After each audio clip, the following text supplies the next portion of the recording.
Merci, bonsoir, merci d'être là. Bonsoir. Qu'est-ce que je veux dire? On a eu 2800 spectateurs, c'est enfin sold out. Je pense que le suivant pour Abou, c'est forcément Peña, qui est le champion incontesté. Là, c'est une ceinture intérimaire et donc si Peña veut bien, il fera la défense de ceinture. Mais s'il n'est pas prêt, Abou fera la ceinture avec quelqu'un, je ne sais pas encore qui, on a quelques réserves, mais pour le moment c'est Peña. Le combat entre Peña et Abou devrait avoir lieu sur le début 2024. Le prochain événement s'est fait ici, le 15 décembre, on est ici, et ensuite on repart sur la nouvelle salle, l'Adidas, et ensuite on va faire le Dôme de Paris. Et puis pour le moment, le calendrier, je vous le confirmerai, mais on va faire un voyage en province. Cette carte a été perçue par beaucoup d'annulations, il y a eu 7 combats. Comment tu as vu toi, ça a beaucoup été critiqué. Et on va poursuivre la question. Pourquoi il n'y a pas eu de backup à chaque soutien Les critiques, il ne faut pas calculer. Vous faites tout ce qui est bien, il y aura toujours des critiques, ce n'est pas un baromètre, il ne faut pas tenir compte de ça. Par contre, effectivement, on aurait pu avoir un backup, mais l'état de santé de Baïsangou n'était pas correct.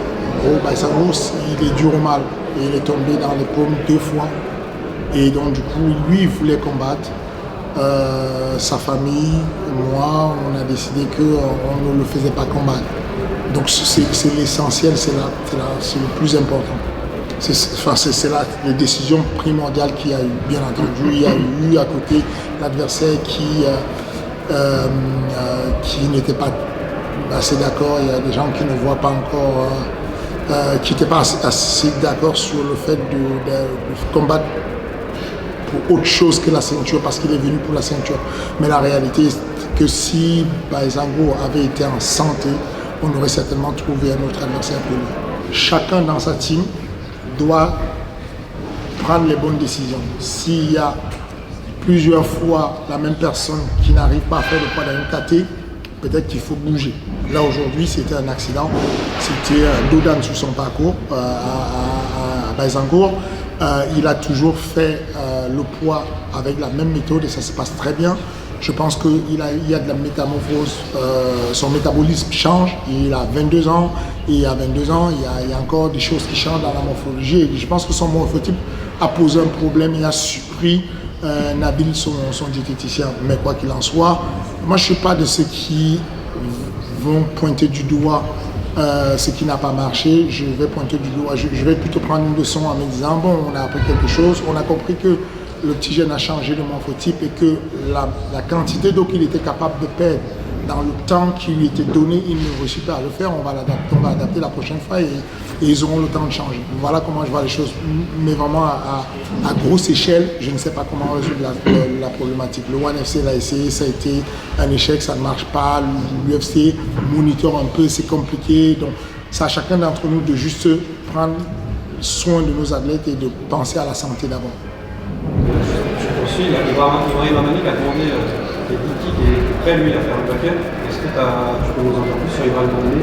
Est-ce que tu penses que les Ibrahim reviendra à je n'étais pas au courant.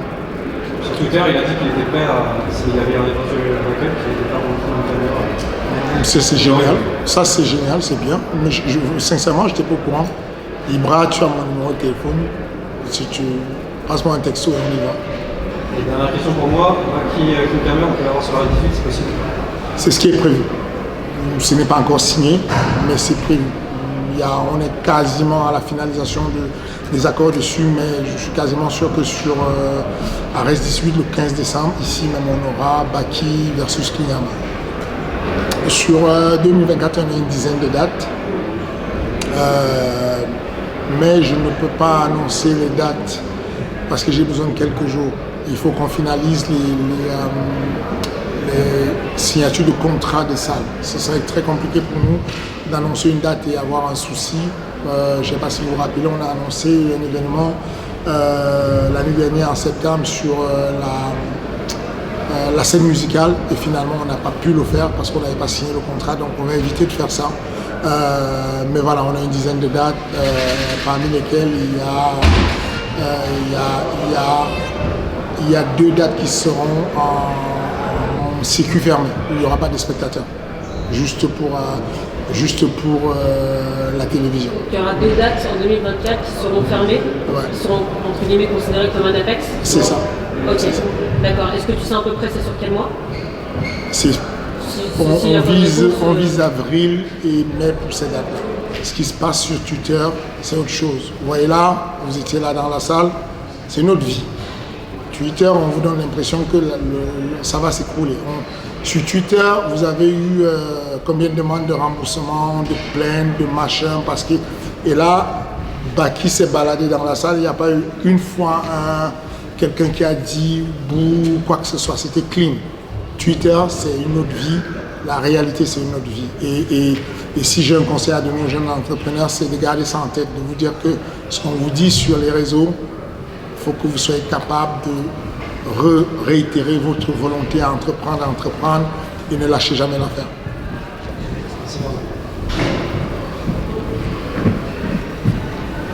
Bonsoir Fernando et Cover, moi j'ai 2 questions sur Ares. La première, c'est donc là tu viens d'évoquer deux éditions à huis clos fermées au public. Est-ce qu'on pourrait en connaître la raison? Est-ce que c'est pour des raisons financières? C'est des raisons d'optimisation des finances. En réalité, on envisage faire ça, de se dire qu'on va optimiser. Il y a un moment donné où les coûts du public, ça ramène d'autres coûts, la sécurité et tout ce qui va avec. Et on se dit, bon, il y a des événements où on doit combler parce qu'on a des accords avec des télévisions et on va aller chercher à satisfaire tout le monde. Et puis il y a des événements sur lesquels on va donner au public ce dont ils ont besoin. Puis c'est de l'optimisation sur le BP.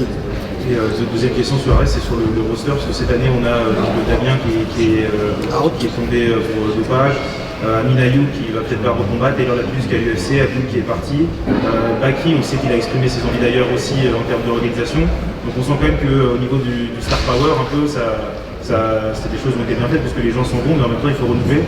Est-ce qu'aujourd'hui, s'il y a une inquiétude au niveau d'Ares l'année prochaine, de trouver des main eventers et des gens qui peuvent remplir les salles Moi je vous retourne la question.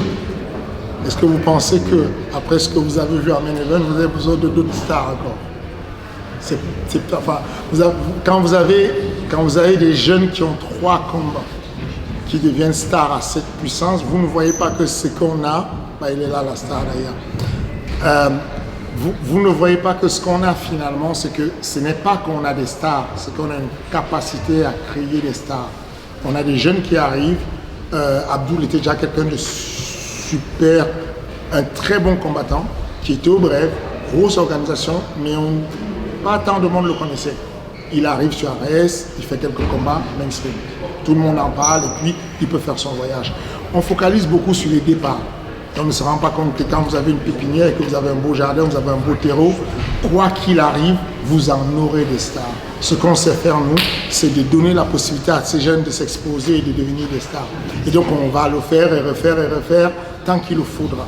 Il y aura du mouvement, il y aura des gens qui vont vers l'avant, mais on a la capacité de sélectionner des gens qui sont particulièrement bons. Regardez le combat de Mimbatirov, vraiment, dans la catégorie, un jeune comme Mimbatirov, je le trouve extrêmement bon. Franchement, sa team, bravo, très bonne team. Je ne veux pas qu'il se décourage parce qu'il a perdu aujourd'hui, mais en face de lui, il y avait un tueur à gages. Cet Anglais, il a fait tout le roster en Europe, il a fait les grosses organisations, et on est capable d'aller chercher les mecs comme ça pour apporter de la grosse compétition. Ça veut dire que quand il y a un qui bouge, quand il y a William Gomis qui s'en va à l'UFC, quand il y a un Taylor Lapus qui s'en va à lui, on a toujours du renouveau, on va toujours créer. On ne va pas aller chercher des anciens stars du Bellator, des vieux stars du PFL. Non, on prend des jeunes, on leur donne la possibilité. Quand on a commencé ce truc, qui aurait cru en fait que quand on a annoncé le combat Abou contre Mustafa Eda, tout le monde a crié au scandale en disant en fait, c'est une utopie, c'est un suicide, on envoie un petit au suicide. Voilà ce qu'on est capable de faire. On a changé, à cause de lui, on a changé la règle de la fédération. qui disait qu'il était incapable d'affronter Moustapha Aida. Regardez aujourd'hui. Des fois, faut juste croire en ce qu'on est capable de faire, ensuite ça avance. Donc je vous dis, ne vous inquiétez pas pour 2024, on a plein de pépites qui arrivent, on a signé 6 nouvelles filles, on a signé des jeunes gars, enfin, ne vous inquiétez pas, il y aura des stars sur RS. Moi je voudrais savoir comment se passe la restructuration de Ma Factory qui est déménagé de Rungis. Est-ce que le partenariat avec Venom, qui est un partenaire très important, se passe bien? Est-ce qu'il y a une autre marque qui est intéressée? Est-ce que l'aménagement de la nouvelle salle avance? Comment se passe cette restructuration? Plutôt bien. Plutôt bien. C'est bizarre de le dire, mais cette salle-là, ce qu'on a aujourd'hui comme la maison mère, déjà le flagship qu'on a, le MMA Factory dans le 12e, 91 boulevard Poniatowski, c'est une salle qui a vu naître des champions, y compris des champions du monde. Donc on n'a pas eu besoin d'aller plus loin. Dans cette petite salle-là de 300 mètres carrés, 350 mètres carrés, on a eu un athlète qui est devenu aujourd'hui le champion du monde et le champion de boxe qu'on connaît, Francis Ngannou. Dans la même salle, on a eu Cyril Gane, dans la même salle, on a eu Nassoudine Marov, dans la même salle, tout ce secteur-là vient de cette petite salle, déjà. Ensuite, à côté de ça, on a un partenariat très bien avec la meilleure école de jiu-jitsu brésilien en France, sur les 3 dernières années. C'est Infinity, qui gagne tout en gi et en no-gi, et avec eux, on a ouvert une salle à la Défense. Donc, vous voulez y aller, vous avez la possibilité d'aller faire le jiu-jitsu brésilien, le MMA, est-ce que vous voulez là-bas?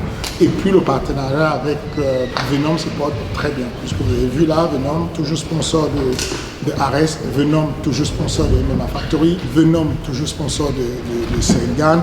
Bien entendu, il y a une structure qu'on a aménagée à un moment donné parce qu'on croyait à la rentabilité n'est pas bonne, on fait de l'optimisation financière. Il ne faut pas se compliquer la vie avec. Donc il n'y a pas une restructuration en tant que telle, il n'y a pas besoin de restructuration en tant que telle, on a juste besoin d'avancer et d'optimiser avec le temps. Vous prenez un outil avec lequel vous travaillez, vous vous rendez compte que l'outil est performant, vous le gardez. Vous vous rendez compte que l'outil n'est pas performant, vous trouvez une solution pour optimiser. Cyril Gane va bien, vous l'avez vu tout à l'heure, il va bien. Surtout, il profite du temps qui lui a été donné pour s'entraîner. Il y a beaucoup de personnes qui ne savent pas de quoi il est question et qui sont surtout par exemple de tout ce qui se passe en ce moment où nous, la team de Cyril Gane, on n'est pas surpris puisque ça fait 2 mois qu'on sait que Cyril va combattre en mars. C'est prévu depuis. On sait, donc il s'entraîne depuis, il accélère son apprentissage de sol, il accélère son apprentissage de la lutte, il perfectionne son striking. On n'a jamais eu autant, on a eu besoin de temps pour se développer, le développer pour qu'il soit capable d'affronter le quatuor du classement et on est bien parti. Il s'entraîne à mort, il fait que ça, on ne fait que ça et voilà. L'adversaire? L'adversaire, pour le moment non. Merci. Bonsoir, Clément pour Nosalis TV. Dans la lignée de la question par rapport à Cyril Gane, qu'en est-il pour William Gomis? William Gomis combat le 3 février. William Gomis combat le 3 février. Contre qui? Bien entendu, je ne peux pas vous dire le nom. Bien entendu, je ne peux même pas vous dire le lieu parce que je n'ai pas encore le droit. Il y a une obligation qui fait que quand on a signé un contrat, on doit attendre que ça s'annonce, on doit attendre qu'il y ait l'UFC qui annonce en primaire la promotion et qu'ensuite on annonce. Mais William Gomis a re-signé avec l'UFC pour 4 nouveaux combats avec une belle augmentation financière et il fait son retour le 3 février. La dernière question pour Fernand. Bonsoir Fernand, Denis pour Sports Content. Pour continuer par rapport au Factory 1, juste une petite question. Où en est Jordan Zebo? Quand est-ce qu'on pourrait le revoir? Jordan Zebo va faire son retour en février. Jordan Zebo combattra en février. Il se porte très bien. J'ai dit février, mais je ne suis même pas sûr à 100% qu'il ne combatte pas en janvier parce que nous, sur Ares, on l'a prévu en février. mais on est en le PFL le veut pour de la longue durée, mais on s'est mis d'accord pour faire de la copromotion. Donc Jordan Zebo va combattre sur les 2 événements. Il se porte très bien, il a repris les entraînements, il est très bien. C'est un choix pour lui de se mettre un peu en retrait, mais il se porte vraiment bien. Il a aidé sur la préparation de Wissem Admouche, celui qui était le sparring principal, c'était Jordan Zebo. Juste pour rebondir rapidement par rapport au PFL Paris, peut-être j'ai loupé l'info, mais pourquoi ne pas avoir été dans le coin de Jordan? Parce que je n'ai jamais été dans le coin de Jordan. C'est que Jordan, on a des cellules, nous on organise chez nous des cellules. Je n'ai pas le don de difficulté, je ne peux pas être partout. Et donc ce qu'on fait, c'est qu'il y a des personnes, on a des teams qui font évoluer nos athlètes. On les entraîne, on les accompagne, on met des stratégies globales en place. Et ensuite, il y a une team, une cellule qui accompagne quelqu'un jusqu'au bout. Là, jusque-là, l'équipe qui a accompagné Jordan et qui a fait que Jordan se retrouve avec 4 combats et 4 victoires, y compris les combats amateurs, c'était l'équipe composée du head coach, comme on dit. Et il n'y a pas de raison de changer ça. Il n'y a pas de raison que des choses périphériques viennent changer ça. Si on change ça, qu'est-ce qu'on dira? On dira, ben voilà, le gars il gagne ses combats, Fernand débarque, il perd son combat. Si on changeait ça, qu'est-ce qu'on dira? Bah, Fernand il aime la lumière, il est venu montrer sa ganache, où il y a le combat, il y a la lumière. Quoi qu'on fasse, vous avez toujours des questions qui se posent. Donc je vous le dis, il était archi bien préparé, il a été archi bien accompagné. On a été là tout le temps, j'ai été là-dessus. Toutes les soirées, on a fait des entraînements de nuit avec Jordan sur toutes les... Il n'y a pas un seul entraînement que j'ai loupé. On était là tous, et puis voilà, il faut toujours une victoire sur un combat. Son adversaire était bon, il a gagné. Il ne faut pas chercher autre chose, il ne faut même pas se poser la question. C'est comme ça, il a eu une bonne team, il aura toujours cette team. Chacun de nos gars de MMA Factory a une cellule qui l'accompagne et sa cellule, ce jour-là, a fait un très bon boulot et malheureusement, c'est comme ça. Merci. On accueille notre champion, à vous le tout. Bravo, félicitations à vous. Avant qu'on commence, je voulais remercier, Benjamin Sarfati et Fernand Lopez. C'est grâce à eux on a eu l'occasion pour faire tout ce qu'on fait maintenant. Donc merci beaucoup Fernand Lopez, merci beaucoup Sarfati, Benjamin Sarfati. Et merci beaucoup notre club de MMA Factory. Voilà, vous pouvez commencer là. Je veux tout. Je veux tous les ceintures, 57, 61. Je veux la tête de Martin Peña. Donc je veux tous les bonus, tous les ceintures, ça doit être à moi. Juste avant que tu arrives pour t'asseoir, on peut parler avec Fernand Lopez justement, on parlait de la suite pour toi, il expliquait qu'un combat avec Peña est vraiment envisageable. Est-ce que c'est une rencontre qui t'excite et à quoi tu penses qu'elle pourrait ressembler? Franchement, si le comportement de Peña elle est bien, je lui donnerai une occasion pour un combat contre moi. C'était quoi la stratégie en entrant dans la cage? Est-ce que le fait qu'il soit ouvert et le fait qu'il soit affaibli d'un coup, est-ce que ça a changé la stratégie ou est-ce que tu es resté fidèle à ce que tu veux faire? Les stratégies c'était placé par mes coachs. J'ai travaillé pour un seul combat pendant 6 mois. 6 mois c'est une longue période quand même parce que les combats étaient reportés plusieurs fois. En vrai, honnêtement, je peux dire que les coups de coude que j'ai mis, on a travaillé ça avec mon coach Lopez, Fernand Lopez. Donc, je pense que ça marchait la stratégie qu'il a mis. Voilà. Et ça n'a rien changé. Le coup de coude, il n'a rien changé du tout. De A à Z, avec tout le respect qu'on a et tout, c'était le combat contrôlé. Que ce soit en boxe, que ce soit en lutte, que ce soit en boxe style, tous les trucs. Maintenant, Abou il a pris un seul coup dans le combat, hein. Donc on ne peut pas dire que c'est le coup qui a changé. Ça fait 2 rounds, il était sur lui. Il faut donner ce qui... Comment on dit là, ce qui revient à César, il faut le donner en fait, je sais pas. Et maintenant pour moi, oui ça me donne une motivation de ouf pour aller chercher deuxième ceinture parce qu'on avait un rêve qui s'est présenté très récemment quand on était annoncé pour la ceinture. On a dit qu'on veut faire une photo légendaire selon nous, mettre notre maman au milieu, une ceinture à un côté, l'autre, et là on est les plus fiers. Niveau physique, on savait très bien que je suis plus fort que lui, parce que c'était pas son point fort, on peut dire. Mais je pense que le travail qu'on a fait avec Mathieu Fassel, mon préparateur physique, ça payait. Genre, je me sentais vraiment de ouf physique. Donc, en fait, j'avais tellement en force physique, j'avais peur de précipiter et en même temps se fatiguer parce que je sentais tellement que je suis plus fort. Du coup, c'était dur de contrôler, mais bon. Vous auriez tenu ce rythme sur les 5 rounds s'il avait fallu? Oui, mais à un moment, l'arbitre, quand il a arrêté pour regarder l'ouverture ou non, là, il m'a cassé un peu le rythme, on peut dire. Parce que au début, je suis parti tellement coup de coude, etc. J'ai rattrapé un bel rythme. Mais l'arbitre, il a arrêté, du coup, je dois rattraper ce rythme. Donc, je pense que déjà, vous savez très bien que notre style à moi et à mon frère, c'est pas de gagner des décisions. On n'est pas des gars qui restent 5 rounds avec notre adversaire. On est là toujours pour faire une finalisation. Et s'il faut rester 5-10 rounds, je pense pas que c'est un problème pour nous. Le game plan, c'était mettre pression au maximum parce que Mostafa Aida, c'est un guerrier et quand lui il attaque, il est hyper fort. Donc là, notre stratégie, c'est avancer, toujours avancer, de ne pas laisser respirer.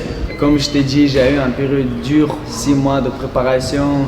J'ai vraiment des trucs durs qui se passaient dans ma famille. Il y a mon grand frère qui est décédé. Et malgré ça, je continue de me préparer pour ce combat, même si c'était dur mentalement, c'était dur physiquement. Là, je pense que je vais me reposer un peu parce que je pense que je mérite vraiment. Et après la suite, une fois qu'on est reposé, je vais parler avec mon frère. Ce qu'ils disent, on va faire comme ça. C'est pas moi qui décide, c'est lui. Il faut juste préciser que le décès de notre frère est devenu en plein cours de préparation. Donc c'était très difficile de se lever le matin à 9h pour partir à l'entraînement alors que ta maman et toute la famille elle est en pleurs et tout. Et on voulait même annuler le combat. Et notre maman elle disait non, annulez pas le combat, il faut la gagner pour votre frère. Et on a fait tout pour la gagner. Cette ceinture-là, c'était la plus spéciale pour nous. Vous connaissez qu'après Rino, il y a Culture Pal et moi, parce qu'on est des sportifs, mais on avait un troisième frère aussi. Et Dieu l'a pris, voilà. Frère, comment tu veux perdre devant des gens comme ça? T'as pas le droit, frère, je te jure, je sais pas, si je perds, frère, les deux ils vont me tabasser de deux côtés, je pense. C'est le premier Tchétchène qui a perdu, à l'époque le deuxième Ouais, c'était chaud, je pourrais pas perdre. Après, le travail c'était déjà fait, que Hamzat était là, c'était une motivation plus, c'était un bonus. Nasruddin et Maman et Hamzat Chimaya, c'était Baïsangour aussi, Baïsangour était toujours avec moi. Donc frère, quand tu as des monstres comme ça à côté de toi, tu peux pas perdre. Ça t'a mis la pression un petit peu ou pas forcément? Je te jure, peut-être c'est bizarre, mais je suis pas quelqu'un qui a un pressing, genre quelqu'un qui stresse. Même si c'était un combat qui est le plus dur dans ma vie, c'était un combat le plus important dans ma vie, mais j'étais en mode, je suis en entraînement. Abou, il ne stresse pas, c'est un bon stress, il réfléchit l'issue du combat et je peux vous garantir, depuis le début de sa carrière sportive et pas MMA en grappling, chaque fois quand il était sous pression, il était ceinture bleue, il combattait contre des ceintures noires, moi-même j'ai douté, il rentrait, il sortait des trucs un truc incroyable et tout le monde disait waouh. En fait, je pense que c'est un bon stress que le motif pour le combat, qui reste focus pour le combat. Je voulais juste, je sais qu'avant le combat, il y avait beaucoup de trash talk, il y avait beaucoup de pics de ma part. Et après, Moussa m'a répondu ici. Mais je voulais les remercier sincèrement parce que c'est un bon gars, c'est un guerrier. C'est le seul qui a osé accepter le combat contre moi. Lui, pour moi, c'est un des meilleurs combattants en France et c'est quelqu'un qui mérite vraiment le respect. Tout ce qui se passait dans le réseau, ça reste là-bas. C'était juste, c'est notre travail, on a essayé de vendre ce combat. Mais Mostafa, c'est quelqu'un qui est futur, je pense que ça va rester quelqu'un proche pour moi. Et juste, on veut, après ce combat, demain se réveiller et Abou il soit deuxième meilleur bantamweight juste derrière Taylor Lapillus. Bon. Ouais, je tiens vraiment à m'excuser auprès de tous ceux qui sont venus me supporter, tous ceux qui ont fait le déplacement, même ceux qui m'ont envoyé tout simplement un message avant le combat et qui attendaient un gros combat de ma part. Je suis conscient que je vous ai déçus et franchement je suis très désolé. De base, mon game plan initial c'était de boxer, rester à distance et pas aller au sol. Après, pendant le combat, au début du premier round, je me fais amener, je me prends un coup de coude qui m'ouvre le crâne et j'étais vraiment déstabilisé après ce coup. J'étais vraiment déstabilisé. Quand j'étais ouvert, elle voulait arrêter le combat.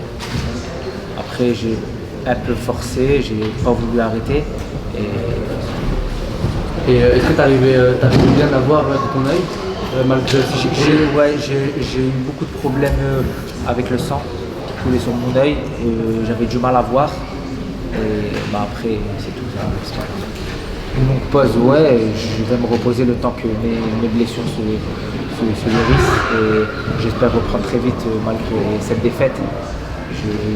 J'ai vraiment déçu les gens qui sont venus me voir et j'aime vraiment pas cette sensation. Sans Moustapha, Denis pour Disports Content. Juste, j'aimerais commencer par le fait que tu n'as déçu absolument personne. C'est du sport, tout peut arriver. Et ce soir, il y a eu un vainqueur, un perdant comme très souvent. Tu n'as déçu personne. Tu parlais du game plan qui était de plus boxer et rester à distance. On a vu que sur les phases de sol, tu t'es très bien défendu, tu t'es relevé aussi à un moment. Est-ce que vous êtes peut-être trop enfermé sur un game plan précis ou pas? Je pense pas que je me suis trop renfermé sur mon game plan, mais j'ai peut-être eu du mal à démarrer le combat. J'ai vraiment l'impression d'avoir très très mal démarré mon combat et c'est peut-être ça qui m'a fait sortir, qui m'a fait commettre des erreurs, beaucoup d'erreurs en début de fight. Tu as été surpris par le fait qu'il était tout le temps en train d'avancer, qu'il ne te laissait pas respirer quoi? Je m'y attendais quand même un peu. Le game plan c'était vraiment de bouger, de sortir et d'encaisser la pression et au fur et à mesure des rounds mettre un peu plus de pression de ma part. Mais je pense que j'ai commencé trop doucement. Merci beaucoup en tout cas et on espère te voir très rapidement. Pour l'instant la ceinture c'est pas mon but. Je vais vraiment essayer de beaucoup travailler après cette défaite, voir ce qui allait pas, reprendre des combats, reprendre des victoires. On verra par la suite. Après, il faut savoir que moi je fais ce sport, c'est vraiment une passion. J'aime être dans la cage, j'aime me battre. Et à part quand ça finit comme ça, mais c'est un sport que j'aime. Je fais pas ça pour l'argent, je fais pas ça pour la gloire, je fais pas ça pour les abonnés. Donc j'ai eu une défaite aujourd'hui. J'ai eu quand même pas mal de victoires dans ma carrière. Et je vais refaire comme toute ma vie, je vais repartir au charbon et recombattre. Merci beaucoup, c'est gentil. Merci Moustapha.